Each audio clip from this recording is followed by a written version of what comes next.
Good afternoon. Hi, my name is Don Harkey, and I am the CEO of Centric Consulting Group.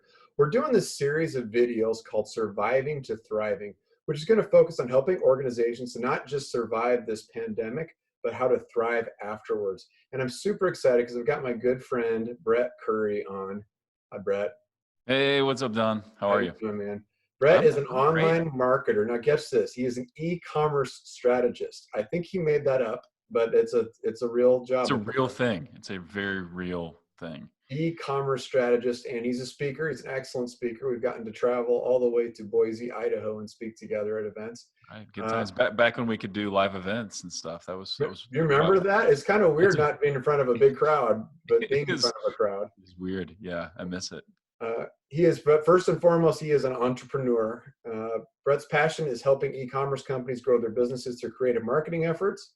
He is the author of The Ultimate Guide to Google Shopping, published by Shopify, and the creator of Smart Google and YouTube Traffic Course in partnership with Ezra Firestone. The majority of his time is spent running online marketing agency and leading an amazing team of talented marketers. Welcome, Brett Curry. Hello, hello. Thanks for having me, man. We go way back. I'm a huge Don Harkey fan. So, when I got the message, when I got the invite, there was no question in my mind. Well, first of all, because I've got nothing else to do. Like I can't go anywhere.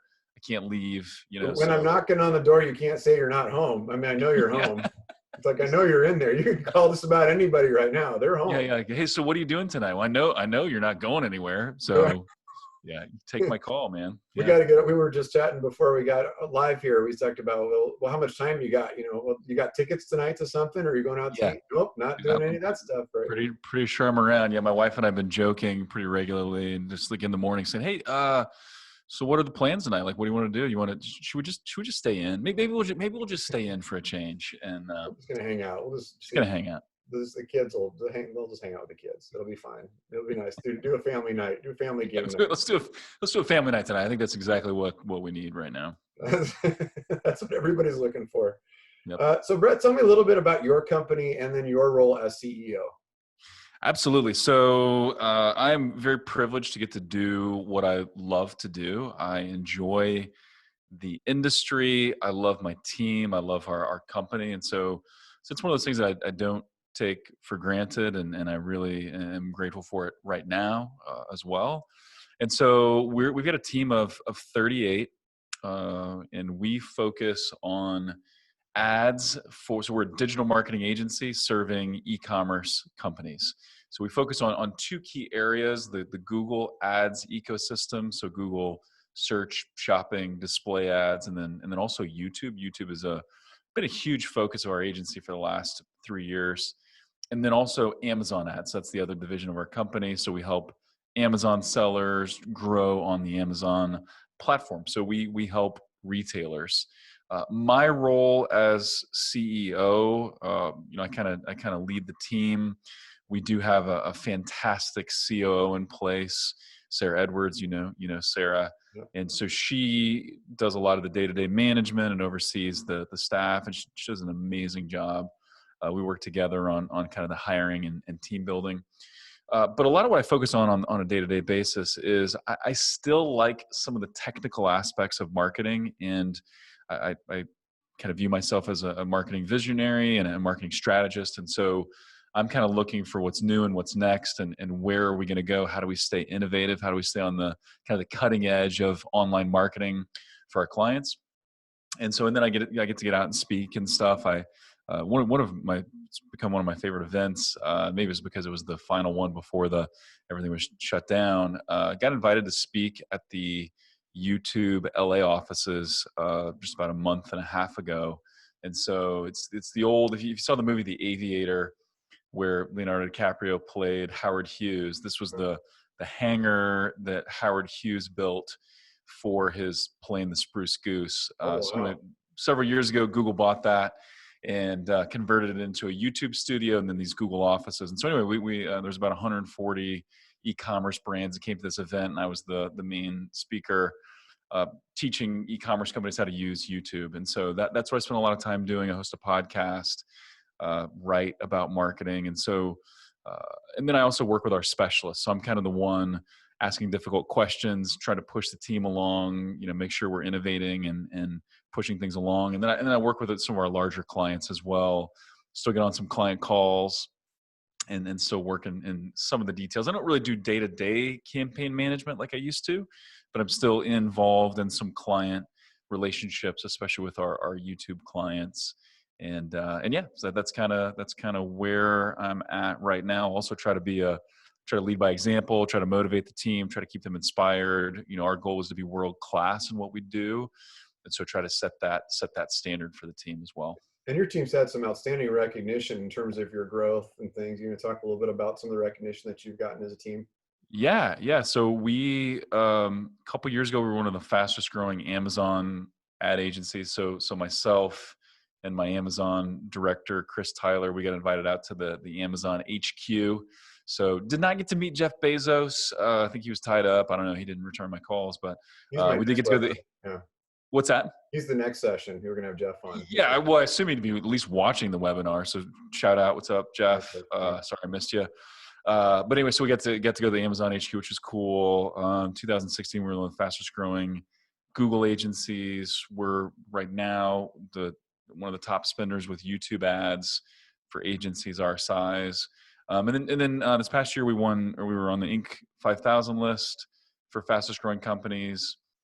And then also Inc. Best Workplaces. So for small companies, we got best workplaces. I was super excited about that. That actually more proud of than the Inc. 5000 list for sure.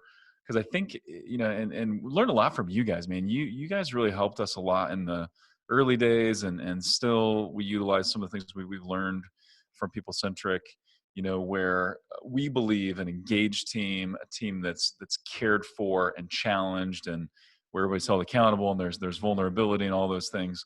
A team like that will deliver world-class services. So being a great place to work, and one of the things we always tell people is we believe we're a great place to work. We're not an easy place to work because we do challenge people, but that delivers better results for our clients. And so that's a few of the things going on. I love that. And I wanted to establish all of that because, Brett, I've known you for a long time, and you're one of those rare people who are a great technician of the craft of the thing that you do. You're a great marketer, just in general, just not just your knowledge of the e-commerce and all that stuff, but you always come back to your roots of marketing. I've always respected that about you. But you're also just a fantastic leader. You're a humble guy. I was joking around, the humblest guy. Just ask you, you'll tell us how humble. I think humility is one of my top 5 traits. And there's a bronze bust of my bronze statue that I had created in the lobby, and it says, humble. And humility is you standing like this with your eye to the future, looking back to the folks. But I love to it's fun to watch you with your team and how you've grown that and how you've taken the folks on your team, really expanded your and grown. We used to share an office together, and we had much smaller teams. And back in the day, they tore down that building. That building was demolished. It was condemned after but the memories were not done. The memories are still up here with a little less mold, and that's but as that crisis first hit, so you're cruising along, you're getting all this recognition, things are really rolling along, and then this weird thing hits us from the side. We were talking a little bit beforehand about you do all this planning, you think about things, but nobody planned for a pandemic in terms of yeah. What are some of the early quick decisions that you had to make, and what were some of the early concerns that you just had as a leader? Yeah, so it was really interesting. I tend to be a really optimistic guy. I have confidence in my own abilities, but confidence in our team, and just confidence in humanity in general, in terms of, hey, if there's a crisis, if there's a downturn, and we've been talking about a downturn for a long time, right? We've been on 11 years of growing economy. There was going to be a downturn, just a matter of time. Nobody expected it would be, spurred on by a pandemic, but we've been talking about a downturn. What we have to be preparing for a downturn. So, that's has been part of our preparation, I think, for some time, and we're in a pretty good position to weather a storm. But so when things first started happening, I was like, it's gonna be fine, right? It's gonna be fine. It's probably not gonna impact us a whole lot. And then things started getting a little more serious, and I started, people that I really trusted were sharing some data on what this disease was doing in other parts of the globe. And it's like, all right, this is more than just media hype. This is legit.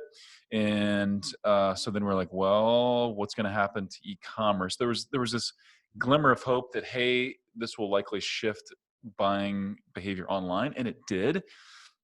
But there was a period of time where things were getting kind of dicey. So our commitment and what we came in quickly and started talking to our team about, hey, nobody knows what this is really going to do. Downturns actually create opportunities, right? There will be some companies, some potentially some competitors of ours that don't make it. That will create opportunities. There'll be, maybe some of the businesses for sale that will create opportunities. There's going to be a discount on ads. So ad costs are going to go down, and we've definitely seen that. Ad costs on YouTube right now are down 20 to 40%, kind of depending on what areas you're targeting and things like that. So we started talking about, hey, there's going to be opportunities, and we started looking at, what are the companies that actually grew during a recession, and talked about Kellogg's that grew. They actually surpassed Post in the 1930s during the midst of the Great Depression. Kellogg's released Rice Krispies and Snap, Crackle, and Pop, and they actually doubled their ad spend, and Post, on the other hand, pulled back, and Kellogg's became the market leader, and it has never looked back. So we start talking about things like that, right? But then also saying, hey, we're in a position where we're going to be very transparent with you as a team. We're in a good cash position, so no one is in danger of losing their job. Right now, obviously, we don't know what's going to happen. Like, we don't know, so we can't guarantee anything. But you're in a good place. We're in a good place. Let's work on this together. We're going to be honest. We're going to face this thing head on. That type of thing. So we did have some of our clients really take a big hit initially, and I think that was largely caused by a hit to consumer confidence and stuff like that. As the pandemic has gone on, and like these first 2 weeks in April, we've had a number of our clients that have really grown. And I think part of that is because people can't shop in store. People are getting bored at home. Those that still have jobs or still feel like, they're going to be okay are buying online. And so things have improved for a lot of clients. We're still having to get creative, and that's the other thing that I think has been fantastic about this is, we challenge our team saying, hey, some of our clients are going to be hurting. They need us now more than ever. They need our creative ideas now more than ever. It's been awesome for me as a leader to see some people on our team that were maybe historically quiet or reserved come up with some great ideas. Oh, wow. And I can even share some of them with you if you'd like. But seeing our team kind of rally together has been great. You said something there and you kind of threw it away, like, of course you would do this. That's something that I've heard a lot of leaders that make a mistake on. And I know there's a natural temptation as humans, and especially as leaders of a company, to want to have all the answers. And so when there's uncertainty involved, we tend to not, we'll circle the wagon, and when we figure this out, we'll bring this to you. And I don't have anything to tell you right now because I don't know what's going to happen. You talked about really leaning into that uncertainty a little bit. Like, you went to your team and said, we don't know what's going to happen. Nobody knows what's going to happen. Let's try to think about that. And then some of the people responded. I mean, how did your team respond to that uncertainty? Because that's quite a moment to stand in front of your team saying, I am the leader of your team, and I have no idea what's about to happen next. Yeah, it was actually really, really fun, and that's a weird word. And I know there are like different degrees of all of this, and then there were moments where I was a little bit fearful. So it was fearful. I think it really manifests itself in anger for me. I don't know if anybody else relates to that. I'm not an angry person, but I don't like it when things aren't moving forward, or when I feel like I can't do what I want to do. And for me, like, whenever we had to make the decision, it was the right decision, but to close down the office, like to say, okay, everybody's got to work from home. I dealt with some serious anger for a little while, just not at anybody in particular. Just like, I hate that. Like, I hate this. I got over it. I got in a better place. But talking to the team and saying, hey, that we have to understand the pain is real. We have to understand there are challenges, but if we approach this the right way, you will be stronger because of this. I think as a company, we'll be stronger. Maybe our cash position or financial, maybe that won't look so hot for a little while, but we'll be better. And if we approach things the right way with our clients, they'll love us more. And so it's more of like I believe in you type message, but obviously I meant it. It's not just something you say to sound good. I meant it. And so, yeah, we really were talking about, hey, so we have our annual plan, like our annual, numbers we want to hit and stuff like that. Like that, none of that really matters at the moment.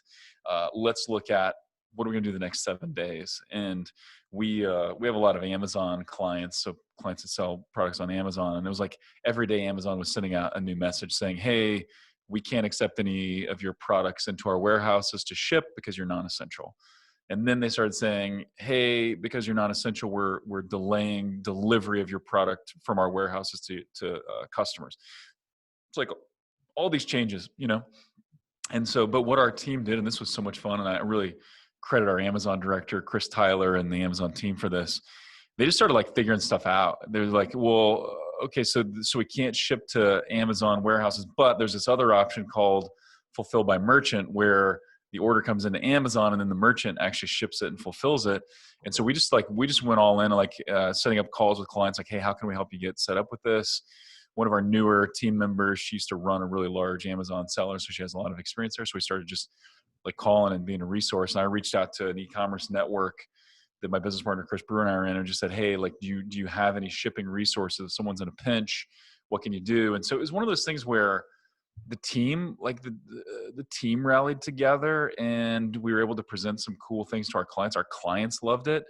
And I'm a part of a mastermind group called War Room, and one of the guys that leads, his name's Perry Belcher. He was talking about how, times of crisis, nothing creates a bond like crisis, right? So you look at people you go to war with, right? You're going to remember those relationships. You're going to love those people. Like, even if you disagree on politics or like, none of that matters. If you're in war together, there's a deep bond. If you experience an earthquake together or something like that, you're going to remember those relationships. Yeah, an abandoned forever. office building together. Yeah, whatever. What's that? You experience an abandoned office building together. Yeah. Yeah.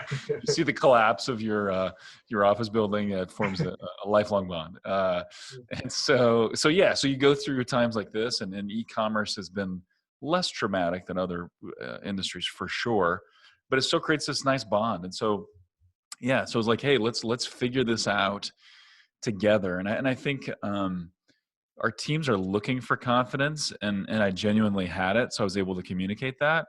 But I didn't know the answers. Like, I didn't know what was going to happen a day or a week from now. There was definitely a couple. So we built these COVID-19 dashboards for all of our clients. We're relatively quickly, I can go in and see all of our clients' total sales from Google Analytics on a day over day, week over week, month over month, and year over year basis.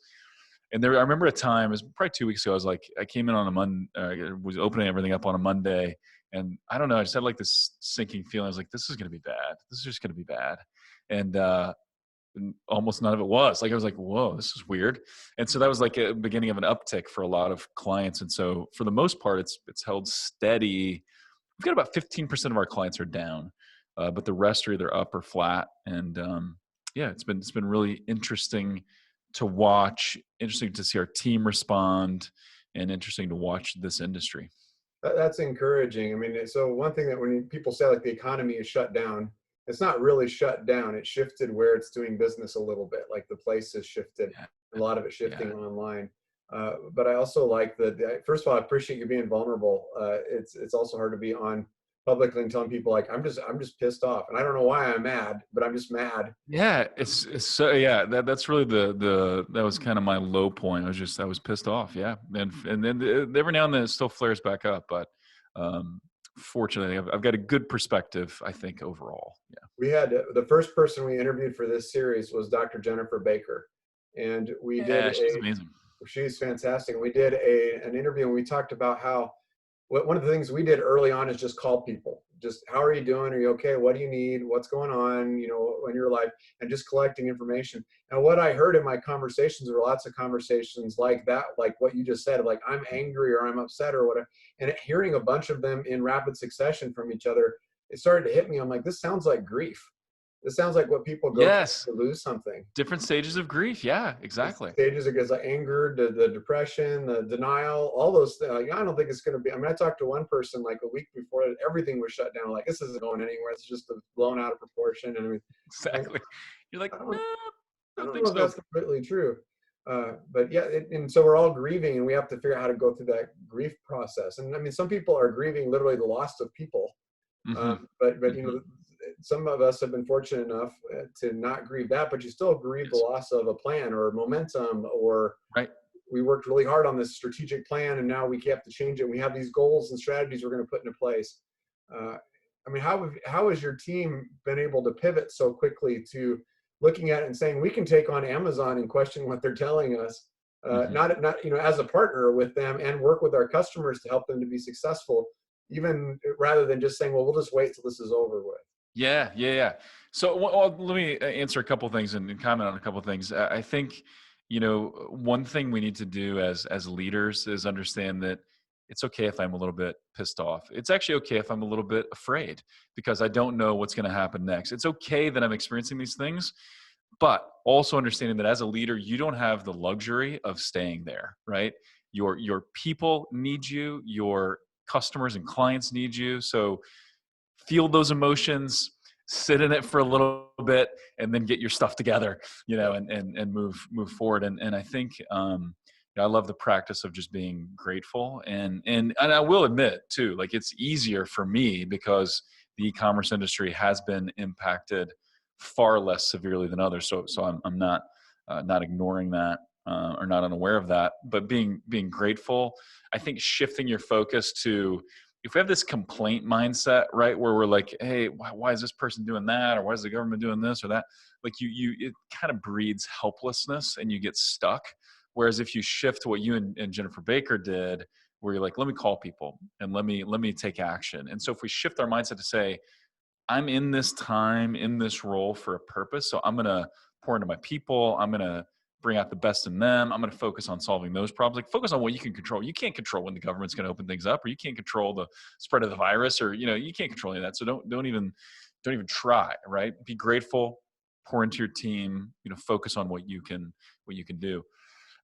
So I think part of this is your culture and who you are really comes out when you're pressed and when your back's against the wall and when you're facing difficult times. And so I think we built this mentality, right? And one of our core values, and you helped us shape the importance or reinforce the importance of culture and vision and mission. And so one of our culture tenets though is that we have fun solving problems, right? Because that's what good digital marketing is we're solving problems, we're answering questions that customers have. And even if things were all going smoothly, we'd still have to be solving problems pop up all the time. And if you look at a problem with, hey, this could be kind of fun if we solve it, and I'm not going to take no for an answer, and I'm going to figure out a way around this. Like we've been talking about that mentality and that approach for years. Is kind of who we are.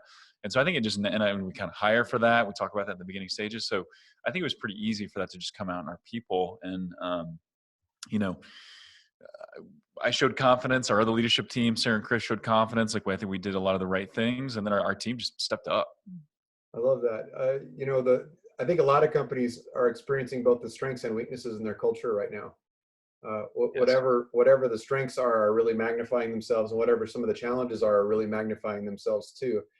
And I love that you went back to it's kind of a Brene Brown concept of between the idea of I can focus on who I'm going to blame for this, like the person, the government didn't react the right way or whatever it is, or you can focus on the process, the thing, and like just go back to who you are. So I'm going to listen to my customers first. What are you needing? What's happening? But then I'm going to go to our team and find out, well, what are we already great at?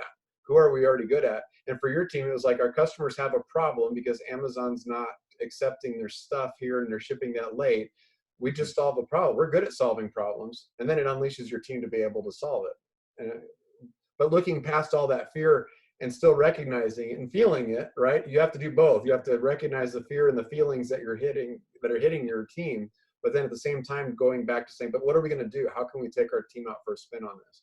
Yeah, yeah, yeah. I love that. And when someone saw on LinkedIn, someone dropped in this quote from Admiral Stockdale, and that was kind of made famous in the book Good to Great. But the Stockdale Paradox comes from Admiral Stockdale, who was in the POW camp for I don't know, like 11 years, like crazy amount of time. I don't know, 7 years, something like that.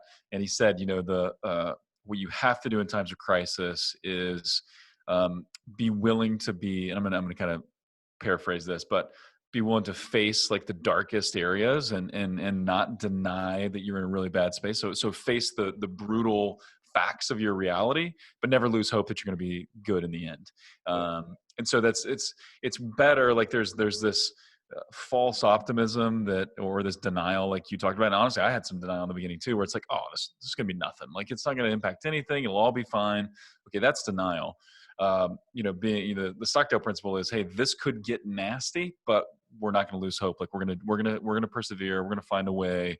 We're gonna do well in the end. So There's been moments where when I sat down, this is a couple of weeks ago, and we have our forecasts for the year. We have our plan that's laid out, and you kind of look at it and go, well, this isn't going to happen now. This is all thrown out. All this good planning we did is gone. And then you start looking at it. So I started to create, okay, well, what do I think is going to happen, and create like a best scenario and an average scenario and a worst case scenario. And for the first time in a long time, the worst case scenario resulted in some really bad things for the company in the future. And I can remember that night, like I did not sleep after doing that night. It Yeah. was really hard to look at that. But Mm. then the next day you kind of look at it and you're like, okay, so I don't want that. So what do I do? Yeah. You can't not look at it. You have to look at it. But then you go, not, but look, my team's doing some really good things. We've done some really good things. We can just talk to clients. Let's go back to what we do really well, which is for us was getting our hands dirty. That's what we said. Yes. We need to walk with our clients through the ugliest conversations they're having, the most difficult time. People that are working with us now, people that aren't working with us or haven't worked with us for a while. We just need to be out there and get our hands dirty right now and help people any way that we can. That's where you guys help create those breakthroughs. It's in those difficult discussions and those sticky issues that you face head on that you find a solution to. And yeah, you guys are great at that. Well, thank you. Without I appreciate yeah. that. Sometimes we talk about that. I like you said from your mastermind, it's a kind of paraphrase from a friend of mine said, don't waste a good crisis. Yeah. None of us would choose the crisis. Like, that's not what I'm saying. I think sometimes Sure. we feel bad for like capitalizing on a really bad situation, but the bad situation has chosen us. Yes. I like how you talked about, you talked a little bit about how the world's changed on the outside. I want to get back to that. But do you see an opportunity inside a team whenever there's this much disruption you talk about like your team coming together even more? Do you think that for companies and clients that you've seen who have been disrupted even more, that you think there's an opportunity to maybe shore that culture up while they're being disrupted? I think so. I think, now is a great time to challenge your team and say, hey, we got to solve these particular issues, right? These are the issues that's facing our company. And I think, sometimes we want to shelter our team or, you kind of alluded to in the beginning that we want to tell the team, hey, it's going to be fine. I'll come back to you when I have all the answers, things like that. I don't think that breeds confidence or makes our team feel at ease. I think there's still that underlying worry and anxiety that's there if you do that. But if you come and say, these are the problems, this is what we need to solve, then you may be surprised with who steps up and takes care of business. I mentioned the Amazon side, the shipment issue. So that's kind of a technical, operational issue. On the other side of our business, more on the Google side, where we run YouTube ads and display ads and stuff like that, I challenge the team with, hey, we need creative solutions. So to your point a minute ago, even like in the Great Depression and when stuff got really nasty, people still bought things. It's just that they didn't buy at the same level and they didn't buy for the same reasons. And so it's not that demand goes to zero. It's just that demand shifts. And I know that demand does go almost to zero, or has for the last couple of weeks for some people. But so we started saying, hey, what are some creative ideas? What are some creative solutions? So we looked at, one of the tactics we use is remarketing, which may annoy people that are listening to this, but it's when you visit a site and you don't buy, and then I know, I'm sorry, apologize. But hey, it's commerce. It's what makes the internet free, right? Ads. But we're looking at, hey, so how do we be creative? So people that have been to the site but haven't purchased yet, what's a creative way to make them say yes? So we had a skincare client that they worked on this idea of create a spa at home, right? So you can't go out, time to reduce stress, create this spa environment at home. And skincare is actually up right now. We have some skincare clients that are doing great right now, which is interesting. Makeup, not as much, but skincare, yes, hair care is doing good too. we have a client, actually they're a local client. They sell big blankets. They're called Big Blanket Company. And this was more of a fun idea. We only used it in a small capacity, but this is a good example of creativity. We're like, hey, people are stuck at home, people with kids, like what do we do? Maybe someone has looked at it, one of these big blankets. They're not cheap, but they're like 10 foot by 10 foot, 100 square feet. Like you put this blanket on a king size bed and it dwarfs the bed. And so a couple members of our team came up with the idea of, what about building epic blanket forts? So you're at home with your kids, you need to build epic blanket forts. And so they actually had some pictures of blanket forts. And so that was the remarketing ad that we sent, where, so, okay, someone's been shopping for the blanket. They haven't said yes yet. Let's talk about, hey, now's the time. Like your kids are going to love these blanket forts. So it's one of those things where, hey, there's a percentage of the market that they still have money. They're still willing to spend. You maybe just need to give them a little different incentive, maybe, and that doesn't have to be a discount. Maybe it's just a creative idea, on how they can use it. So, and think about the loyalty you're building with those clients as you're helping them solve those problems and come up with those ideas. For sure. And there's a couple where, like the one client where we came up with this idea, a super fun product. They sell custom paintings of your dog or cat. So you can like send in a picture of your cat, and then they have an actual person paint, like, your dog, as George Washington. So there's Napoleon on a horse. It's like, it's really fun. So like that, they've actually experienced a decrease. So we're like, okay, well, what if we did like a digital version, or what if we did, just we threw out all these ideas. A lot of them weren't feasible, but the client still appreciated that we were thinking outside the box.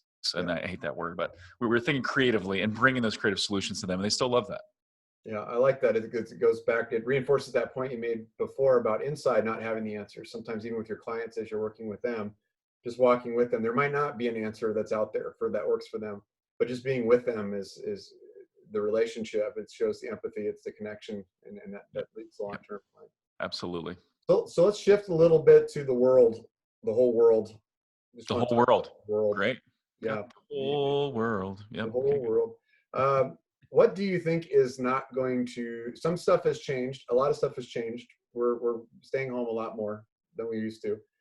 My phone app was helpful, and the home app says, you've been spending more time at home than usual. It told me that on Sunday. I was like, thank you. Appreciate that, iPhone. But some things are going to go back to normal over time. I mean, their vaccines are going to be created at some point. We're going to go back to some form of normalcy. What do you think has changed permanently? Yeah, so it's a great question. This is something that I've been looking at a decent amount. I love podcasts, and so for my podcast, E-commerce Evolution, which take a listen if you want to learn about e-commerce. There's also some good like how to handle a crisis stuff in there. So I've been trying to focus on pertinent topics. I've been listening to other podcasts about. And one other thing too that I think is good for perspective is to realize that this isn't the first recession, right? This isn't the first downturn. Maybe one of the first to look like this. It's not the first pandemic either, and in a lot of ways, this is less severe than other pandemics. Not to make light of it, but just to say like these things happen. Humanity makes it through, all that. But anyway, like studying previous recessions and looking at what behavior shifted. So as an example, during the Great Recession, 08, 09, you saw the rise of discount stores like TJ Maxx, Marshalls, things like that. What's interesting is, those continued to be popular throughout the recovery. So like even during, 10 plus years of market expansion, people still kept that adoption of shopping at those stores. Right. So then there's also the convenience buyer and people shopping on Amazon because it's convenient and stuff like that, and some high-end retail. But really those discount shoppers remained positive, or that trend remained.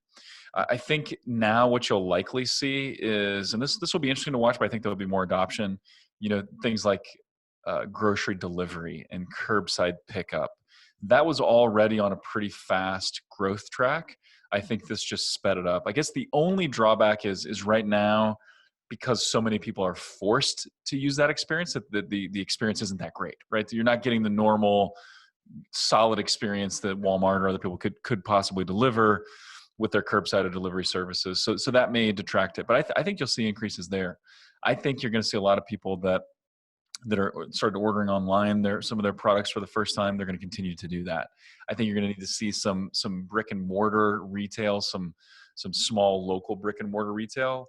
They're going to need to figure out, how do I develop an online component, and how do we sell some products online. So I think that's going to shift permanently. We just had in some ways, and I think also, while Amazon is going to be a winner, if that's the right word to use from this, like more people are shopping on Amazon maybe than ever before. I think because they had so many people shopping and so many people buying toilet paper and other essentials, and then they had to extend the delivery time, like we were talking about, of non-essentials. We actually saw some clients. So we have the unique perspective of some clients that sell on Amazon and sell in their own store. And one of our clients, we saw whenever Amazon delayed their shipments dramatically, we ramped up Google ad spend, and their store sales went up 30%, because people look on Amazon and like, I'm not waiting 5 weeks for that product. So then they would search, find that it was available on their Shopify store, and buy there. So I think actually you'll see some non-Amazon sellers that will really reap some benefits from this as well. Almost like people want to diversify their shopping experience a little bit, so they don't depend on the Yeah, one supplier to give that to me. Yeah. exactly. And this has kind of brought that to light. So I think that'll change. I wonder, we were talking about this with family last night, movie theaters, like what's going to happen there?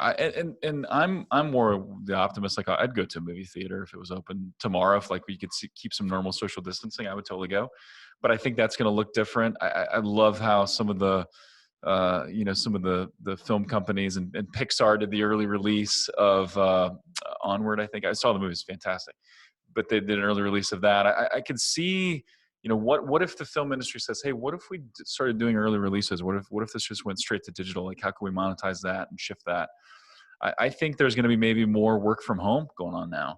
I know you guys have allowed work from home. A lot of our people work from home 1 day a week, and we have about 11 team members that are remote all the time, because of where they live. They don't live close to our office.